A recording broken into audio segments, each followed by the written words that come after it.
Well, folks, here we are, Election Day Yeah. 2024. Big day. It really is. Feels like the whole country is kind of holding its breath, Yeah, waiting to see if it's going to be former President Trump right. or Vice President Harris leading us for the next 4 years. Definitely a nail-biter. Absolutely. Got a ton of live updates and reports here, so Yeah. let's just dive right in and see what's happening out there on this historic day. It's amazing to think that it's not just about those two names, right? At the Yeah. top of the ticket. I mean, we could be looking at 150 million Americans voting today.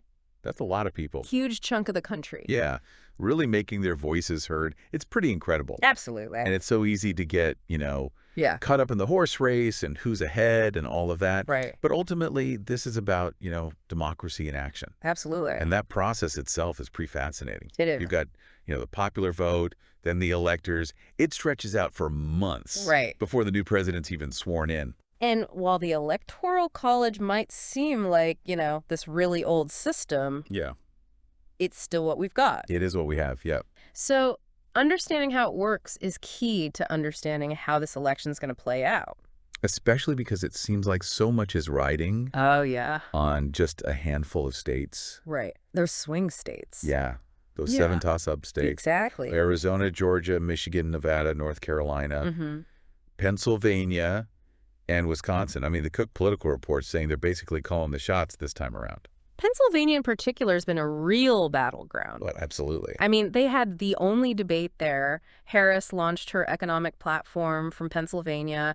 And then, Yeah. there was that shocking near assassination attempt on Right. Trump while he was campaigning in Pennsylvania. Yeah.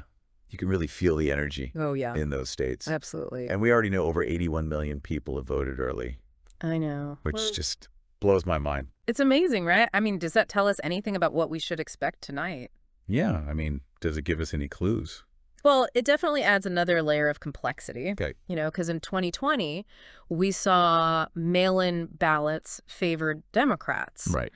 But this time around, Republicans are really embracing early voting. Yeah, they're getting on board. So trying to, predict the outcome based on early voting alone Yeah. is almost impossible, like reading tea leaves. Okay, so we've got a super tight race. Uh-huh. We've got a handful of states that could make or break it all. Right? And we've got a record number of early votes already cast. Yes. Let's go beyond the numbers for a sec and kind of Oh, yeah. zoom in on some on-the-ground reports. I'm seeing here there's news about a software glitch Oh, no. in Cambria County, Pennsylvania, Really? that's forcing them to extend voting hours. Oh, wow. Yeah, That's not good. not good. Especially, in a close race like this. Exactly. Every vote matters. Every vote counts, absolutely. And we want to make sure that Yeah, that every vote is counted accurately. absolutely. Right. And while that's happening, we've got Trump casting his ballot in Florida. Okay. Seems to be feeling pretty confident, saying Yeah. this was his best campaign yet out of all three. Wow. And then we have J.D. Vance, who, after voting in Ohio, Yeah. he really struck kind of a different tone, Oh. emphasizing the need for healing and unity regardless of who wins. Interesting. And I think, that speaks to a lot of people's Mm. anxieties about the divisions Yeah. in the country right now. A lot of tension out there. Yeah. It feels like a lot's riding on this election, Mm-hmm. beyond just who sits in the White House. Right. People are worried about the future, Mhm. worried about the The direction. direction we're heading. Exactly. It's a tense time. Yeah. And I think that tension is reflected in the issues that the candidates have been focusing on, right? Yes. Immigration, the economy, crime. These are all things people are really worried about. And both Trump and Harris, they're trying to address them, Right. but with very different approaches. Yeah. Like Harris, for example. Yeah. She's been really hammering home the issue of abortion access, Yes. promising to codify Roe v. Wade into federal law. Right. She even said she'd be willing to eliminate the filibuster Wow. to get it done. That's a bold move. Yeah. Yeah. And then on the other side, you've got Trump Uh-huh. emphasizing energy independence, Right. especially in those oil-producing swing states. Of course. Yeah. Like Pennsylvania and Michigan. Makes sense. Yeah. Clear appeal to voters who are worried about, jobs and energy costs. Absolutely. So we've got these really big picture issues at stake. Mm-hmm.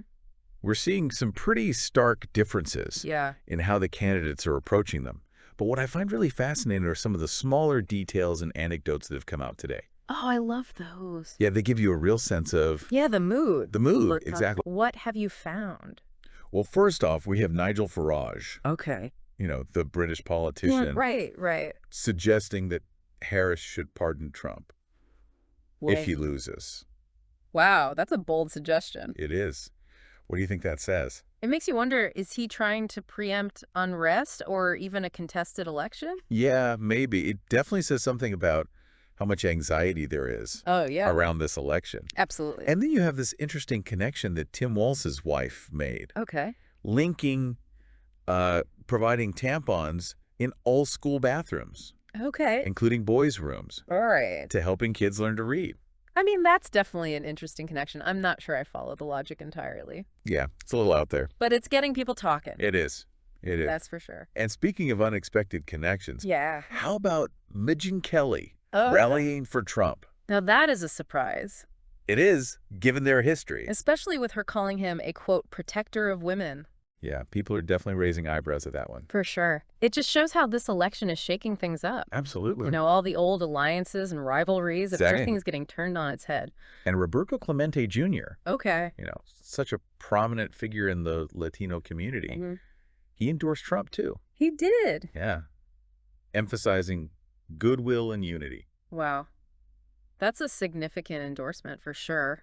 I mean, it suggests that Trump's message might be resonating with some Latino voters. Yeah, potentially. Maybe those who, are drawn to his emphasis on traditional values Right. and law and order. So we've got big picture issues. Mhm. We've got these unexpected endorsements. Yes. We've got fascinating glimpses into the mood on the ground. Yeah. And of course, we can't forget about the actual voting. The main event that's happening right now. That's right. Speaking of which, Yeah. how about that midnight vote in Dixville Notch, Ah, yes. New Hampshire? The tiny town that kicks things off every 4 years. Love that tradition. I know. What happened this year? Well- First, drum roll. We've got a tie. A tie. 3 votes for Trump, 3 votes for Harris. Wow. It's almost a perfect A perfect, yeah. microcosm Right. of this incredibly close race. It really is. So now with the rest of America heading to the polls, Yeah. we begin the long wait for results. The waiting game begins. And I have a feeling it's going to be a long night. Buckle up, everybody. That's right. It's amazing how some of the things that are causing tension today, they're like recurring themes in American history, like the concern about voter fraud, especially, Yeah. the idea of people voting in the names of Oh, right. those who have passed away. Yeah, it's like this urban legend Yeah. that never goes away. Exactly. You think with all the technology we have now You'd think so. and security measures, it wouldn't even be possible. Right. But what do the facts actually say? Well, the research shows those concerns are largely unfounded. Like a 2020 analysis by Stanford, they found only 14 potential cases Wow. of deceased voter fraud Out of how many? out of 4.5 million voters Okay. over an 8-year period. So not a lot. Not exactly swaying elections. No. So if it's not, ghosts at the ballot box. Right. What about this age-old debate about the Electoral College? Oh, the Electoral College? Every election cycle. Right. It feels like people are calling for it to be abolished. Yeah. People say it's outdated, undemocratic. It is definitely one of the most debated parts of our system. It is. I mean, the Founding Fathers, they created it as a compromise Okay. between a direct popular vote and having Congress choose the president. Right. And the goal was to give smaller states more influence. And that's especially relevant this year Right? with those swing states we were talking about. Exactly. Some of them have pretty small populations. Yeah, but they could decide the entire election. And Gotcha. even though the Electoral College has, survived all these attempts to abolish it, Right. there are some alternative proposals out there, Like what? like the National Popular Vote Interstate Compact. What is that? So basically, Yeah.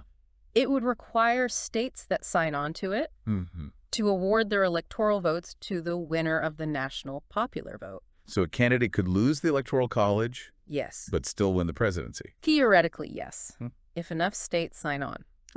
It's like a workaround. Exactly. But it sounds like it's been tough to get people on board. It has, especially in states where Republicans have control. It's complicated, that's for sure. No easy answers. No. And it really makes you appreciate how intricate our electoral process is. Mm-hmm. I mean, from the Electoral College to actually getting all these people to the polls, Right. counting their votes, and then all the certification stuff. It's a huge undertaking. It really is. And, it can take weeks Yeah, after Election Day for it all to play out. right. Because we might get some calls tonight, but Unofficial calls, yeah. especially if the margins are wide. But in those close swing states, Yeah, it could take days, even weeks. I know. And those delays are often because of the need to count every vote. Especially mail-in ballots. Right. Which can take a while to process. Right. And each state has its own laws and timelines for verifying and certifying the results. So many moving parts. It's a system with a lot of moving parts, but ultimately it's designed to make sure the outcome is accurate Right. and legitimate. But even with all the planning, Even with all the planning, things can still go wrong. like that software issue we were talking about in Pennsylvania. Absolutely. I mean, a technical glitch can really throw a wrench in the works. Absolutely. And it's not just technical stuff. Right. Even bad weather can affect voter turnout. Oh, yeah, I definitely. mean, studies have shown that rain or snow It's true. can actually discourage people from voting. Especially those who aren't as motivated. It's amazing to think that a snowstorm could influence a presidential election. I know, right? Talk about influence. This election's seen some interesting campaign tactics. Yeah. Oprah Winfrey, for example, Okay. made a surprise appearance at Harris's final rally. Really? She gave a powerful speech talking about how a Trump presidency could Yeah. curtail voting rights. No. She even brought up JFK's famous Ask Not speech, Interesting. urging people to vote. Powerful stuff. It was. It seemed like she was tapping into that sense of civic duty. Mm-hmm. And on the other side, you had Joe Rogan Okay. endorsing Trump. Wow. That's unexpected. It is, given their different backgrounds and views. Yeah. But it shows how this election has scrambled Totally. all the traditional political lines. People are making alliances and choices that you wouldn't have expected a few years ago. Totally. And Trump, at his final rally, he seemed almost reflective, Oh. saying goodbye to his big rallies, Right. thanking his supporters. Mm-hmm. It felt like a moment of closure for him. Win or lose. Yeah. And it's interesting that both he and Harris chose Pennsylvania Right. for their final rallies. Highlighting how important that state is. It's like they were both vying for the soul of Pennsylvania. And maybe the soul of America. It really makes you think. Yeah. What does all this say about the state of American democracy? That's the big question, isn't it? I mean, we're seeing a clash of ideologies. Yeah, Two very different visions for the country. absolutely. And it's all happening against a backdrop of Yeah. intense partisanship, Right. social and economic anxieties, the pandemic. It's a lot. It's a lot to process, even for those of us who follow this stuff closely. Yeah. But one thing's for sure, What's that? this election is a turning point. Absolutely. It'll have big implications for years to come. No doubt. And it's amazing. Yeah. Millions of Americans have voted, Right. exercising their right to shape the future. It's really a testament to the power of democracy. It is, Yeah. even in the face of all these challenges. Mm-hmm. But this election has also shown us some of the weaknesses in our system, too. You're talking about things like delays in counting ballots. Yeah. And the complexities of the Electoral College. Right. And those concerns about voter fraud. These are issues that have been around for a long time. They have. And this election has really brought them to light. Like, the system is being put to the test. Exactly. But maybe these challenges are also an opportunity, Okay. a chance to look at how our democracy works Yeah. and find ways to make it stronger, That's a good way to look at it. more responsive to the people. I like that. A hopeful perspective. Yeah. I think a lot of Americans are holding on to that hope right now. Yeah, it feels like we're on the edge of something big. Right. Even if we don't know what it is yet. Exactly. It's a time for reflection, but also for action. Yeah. Time to figure out where we go from here. And this election has brought up some interesting questions about how future campaigns might be run Oh, like what? with the record early voting numbers. And this idea that winning might be less about undecided voters Right. and more about mobilizing your base. It's a new era of campaigning. It feels like it. The focus is shifting from persuasion to mobilization. It makes you wonder how future candidates will adapt. Will they focus on their base, or will they try to reach those undecided voters? Big questions. Yeah, big questions for political strategists. And for all of us, really. It's true. The future of our democracy depends on all of us. Participating in the process. Absolutely. But for now, Yeah. let's get back to the present moment. Okay. The drama's still unfolding. Yes, it is. We're waiting for those final results. Back to the live updates. It's moving fast. It is. Well, looks like we've got some news. Yeah. What's happening? Robert F. Kennedy Jr. Oh, You know, he ran in the Democratic primary. Right, right. He's been making some interesting comments Oh, what? about a potential role in a Trump administration. Wow, really? Yeah, he's saying Trump offered him Offered him, yeah. leadership positions in some pretty major health agencies. Like which ones? He specifically mentioned the Department of Health and Human Services HHS. Wow. and the USDA. That's a big deal. It is. And the Trump campaign, they're being pretty cagey about it. What do you mean? They haven't denied it, Okay. but they're saying no formal decisions have been made. So, a lot of speculation. A lot of intrigue, yeah. Guess we'll have to wait and see. I guess so. Yeah. But speaking of waiting, everyone's wondering, I know, right? when will we know who won? $1 million question. Well, if history's any indication, Yeah. we'll probably have some unofficial calls as the night goes on, Okay. especially in states where the margins are wide. But those swing states, Yeah, those close ones could take days, maybe even weeks. for a final answer, yeah. And even when the votes are tallied. Right. There's still the whole certification process. Right. Every state has its own rules. Exactly. And its own timelines for verifying everything. It's a long process It is, but it's there for a reason. to make sure everything is legitimate. Exactly. Election officials, boards of canvassers, the state's chief election official, Mm-hmm. they all have a role to play. And then it goes to Congress. Right, for the final certification. A lot of layers. It's complex, but it's all about making sure every vote counts. And that the outcome is really what the people decided. Absolutely.